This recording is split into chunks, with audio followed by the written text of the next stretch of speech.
We should have nothing on this side, which is correct. Now if I turn the cylinder start up, we should get 240 once we hear the click, 230 there. And now that should be motoring over, which it's not.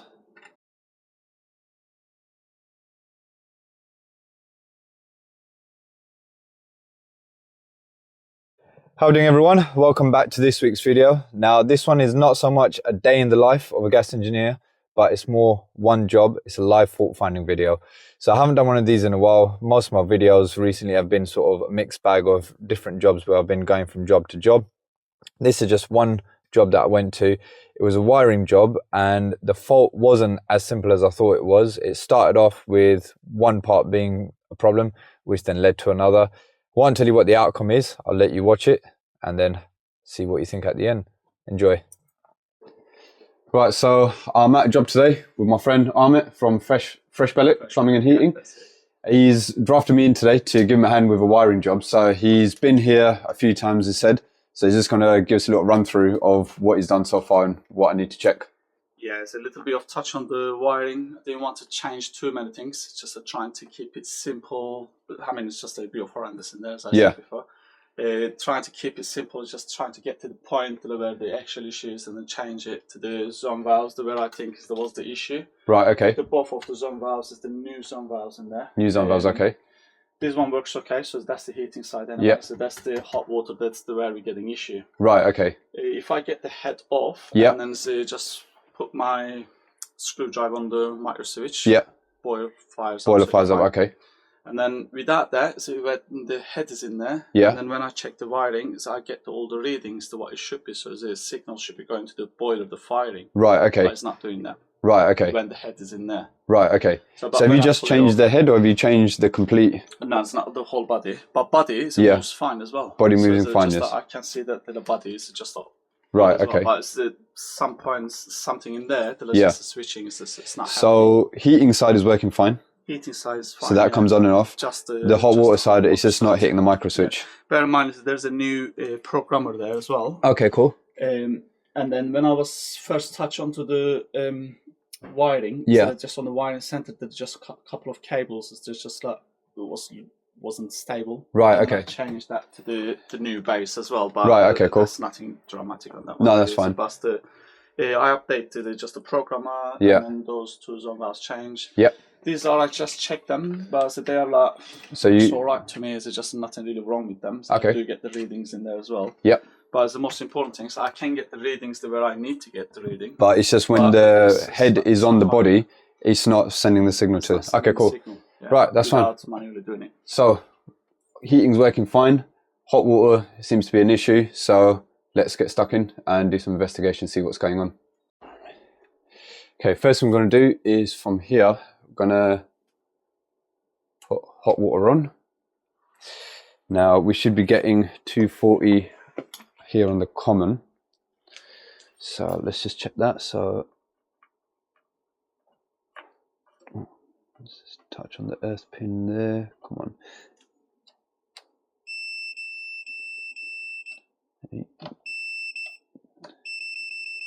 I think it's wider back to front. In there? Yeah. Because that's on your call. That should be a number one. And that's why you're not getting any continuity. Well, you're not getting any power there because that's turned down. Yeah. But you should be getting power to there. So that's the first thing. So it's the cable to what is up there, basically, the common. Yeah, so it looks like from here. But up there is fine, where is that it should be going to, but it's down this end. Yeah. Is it that they just the wrong way around. So let's, because, well, the blue is the neutral wire has been used as the common, so I just want to make sure that that's been used as a common from here as well. So then we can make sure that if we either need to turn it around in here or we need to switch it over in here. So let's just see the hot water on the number 4, which one it's going to up here, and make sure that it's the same cable that's going down there. So then we might just need to switch it around either on the cylinder stack or in the wiring center. Okay. Okay, so I found the first part of it. So I've taken the programmer faceplate off, Number 3, which is our hot water on. So that's this blue cable here.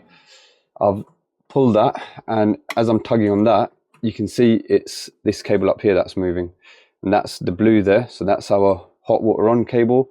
That's then linked to this blue cable here, and that blue is coming down here, and that's the blue on here. So in theory, if I just switch these around, that should sort the problem out. So let's do that first, and then we'll test it again and see what happens. So just to explain this in a little bit more detail, so I've undone the cylinder stack cable.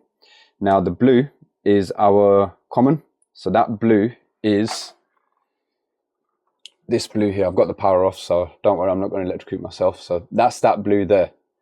Now the brown here, which is our coil, that, so when the cylinder stack turns up, that's going to make the connection between these two terminals, which is going to send 240 down this brown wire.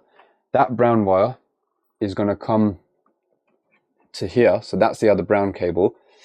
Now that brown is linked to this brown. Now this brown is going to be the brown for that hot water zone valve. So that's going to send 240 down to the brown, get that to motor over. That's going to hit the micro switch, which is going to send power back down the orange to, yeah, so that's the one for the hot water zone valve. It's going to send power down back to there, send 240. That's going to be the switch live going back to the boiler. That's the theory. Obviously I haven't tested it yet, we're just testing this bit, but by just switching these two around, if that works, then that's literally all there was. It was just a mix up with the wiring on that side. Okay, so I'll switch those two around. Now let's, actually, before I pop the power back on, let's put the face plate back on there. Come on. Right, that's on there. Power's on. Right, hot water's on there. Now we should be getting 240 at number 1. So let's test that.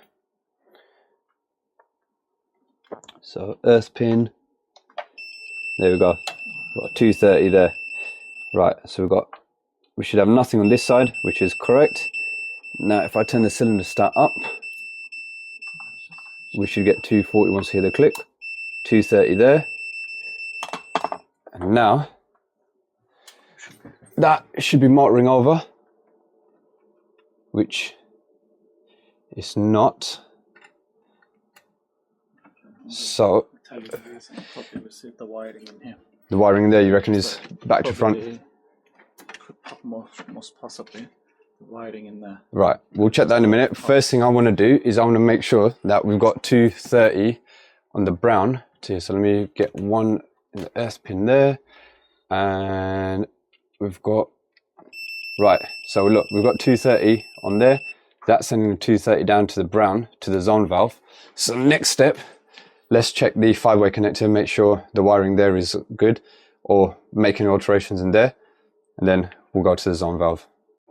Right, found the reason why it's not working, because it's accidentally put on a 3-port head rather than a 2-port head. Easy mistake to make, because obviously they all fit on the same body, but I think he was a bit stressed out while I was doing this job, so he accidentally put on a 3-port head. I've got a 2-port head in the van, so we'll go and swap that over. The telltale sign for me was in the wiring bit, got the grey, there's no brown, there's a white. Now white is for heating, grey is for your hot water off. So that's going to be your 3-port wiring colours, whereas your 2-port wiring colours are there. So all I've got to do is go to the van, grab another 2-port head, swap it over, and that should be all working. So van stock saves the day again. Had a 2-port in the van, so I'm going to take the head off of this. Luckily we're on a 5-way, so just going to swap the wires out in there, test it again, and this time it should all be good. And just to double check, let's just, yeah, that spindle is moving nice and freely, so no issues there. Let's put that horizontal, take this off, wire it into there, get it on, test it, and we should all be sweet. Okay, new 2-port head is on, that's all been wired up there. Hot water demand is still on from there. Now I'm going to turn the cylinder stat up from here, and I want to see that. Oh, I can already hear it. There you go, look, it's motoring over. Wait for the click. There you go. There's a click. Right, let's go have a look at the boiler.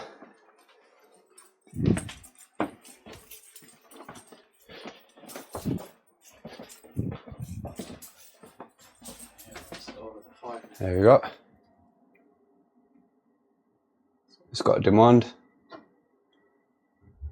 It's lit. I'm just waiting for that to rectify. There we go. Burner light is on solid. And let's just make sure we've got heat going through it. So that's going to be our primary flow. So it's probably going to take a minute or so. Actually, no, I can feel the heat coming through there and coming down to here. So that's our flow. This is our flow.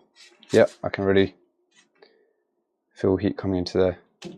Bingo, job done. So there were two problems here.